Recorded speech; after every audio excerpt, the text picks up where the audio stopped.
Tubahaye ikaze mu gice cya 15 cy'inkuru y'uruhererekane umunsi ntazibagirwa. Niba utibuka uko igice cya 14 cyarangiye, kirebe. Umunsi yajeho yahise ansanga muri centre, atungurwa no gusanga kantine yarabaye kantine kuko nari narayongereyemo utuntu tw'utuji, sambusa n'ibindi. James yarishimye nubwo yajyaga abihisha, ariko uwo munsi narabibonye. Ubwo twaricaye turaganira cyane, dore ko twari dukumburanye birenze. Twavuga kuri stories ze za Kigali, tukaza mu gasantere tugakata tugasubira mu bya kera muri tronkome.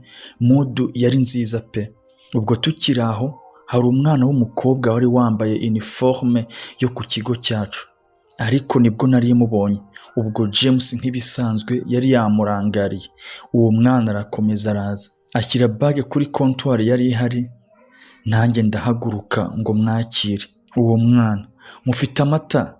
Njyewe dufite amata meza, icyayi, jus, amazi, sambusa n'ibindi. Ndakomeza ndavuga, nahagaritswe nuko yasetse cyane, nibaza icyo asetse ndakibura. Hashize akanya: ahwi, none se wabaye umbikiye bag nkaza kugaruka mu kanya? Njyewe: nta kibazo kiriya.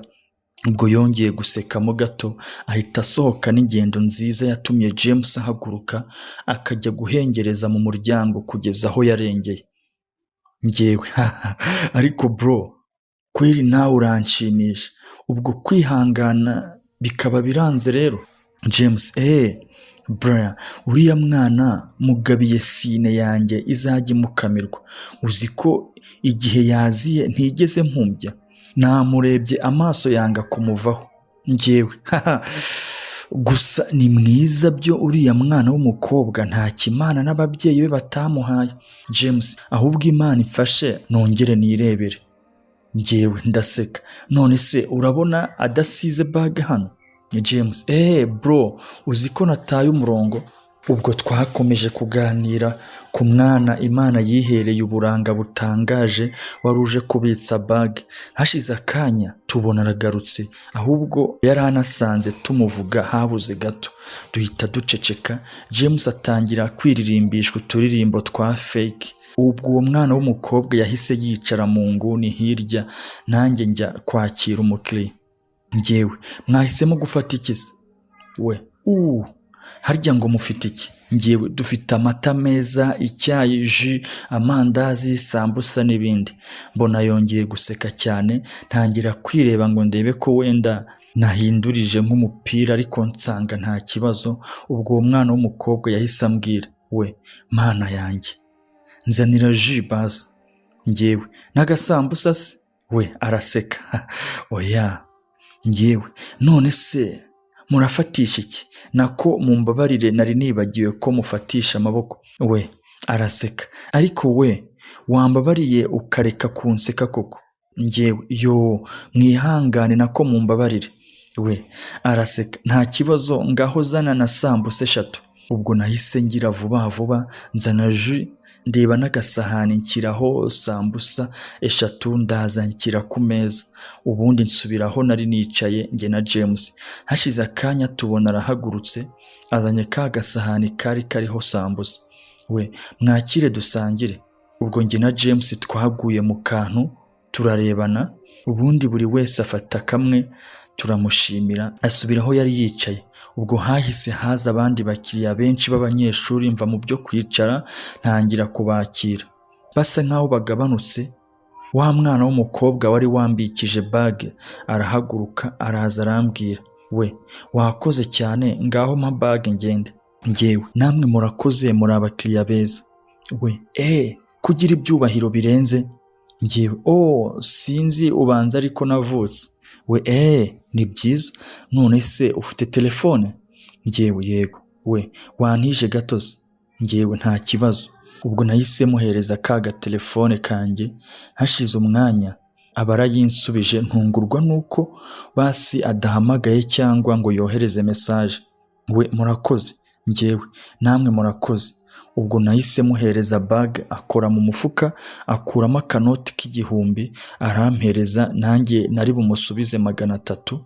ndunama ngo nshake ibiceri, aho mbiboneye bimuhereje ansubiza aseka inseko nziza cyane yoroheje irimo n'udusoni duke. We humura tuzayaheraho ubutaha. Njyewe murakoze cyane, nizere ko muhabonye mutazayoba. We araseka, ntabwo nzayoba kandi ninyoba nzayoboza. Njyewe murakoze cyane, ubwo tuzabona mugarutse. Ubwo yahise aheka bage nziza yari afite arasohoka. James nawe arongera ajya kwihera ijisho. Hashize akanya aragaruka. James, bro, mbega umwana we, icyampa akajya ahora aza hano. Njyewe azaza bro, kandi nizere ko aba muri interna uzajya umubona buri munsi. Njyewe James, nzajya ngenda nkanuye byo bro, usibye kubanza yakwishimiye. Njyewe oya, ubu se njye yanyishimira ati bro, nawe unzi koko, ntubizi ko kuva kera ntigeze ngira ayo mahirwe. James, bro, byashoboka, uriya mwana ni mwiza kandi kwicisha bugufi ashobora kuba bifite. Isoni zimuri mu maso zo wasanga nawe abizi ko ari mwiza. Njyewe ahubwo fatiraho wowe, sibyo bro? James, Brian, tinyuka, erega ntukabe imbohe y'ibyahise ngo wumve ko udashoboye. Njyewe bro, kubinyumvishe rega byakugora, nawe unzi koko. James, hola, ndakumva bro, ariko wenda uzagenda uza gake gake, naho ubundi natekereje uramutse ubonye nka kariya kana keza kuriya yadukuraho igisuzuguriro mu bandi. Njyewe oya bro, ntugaterwe isoni n'icyo uri cyo, gipfa kuba ari ikigutegurira ejo hazaza heza. James, bro, nkunda kugira inama z'abagabo kuva kera kandi. Njyewe urakoze kuba ubibona, kandi nawe wabaye umugabo kuva kera.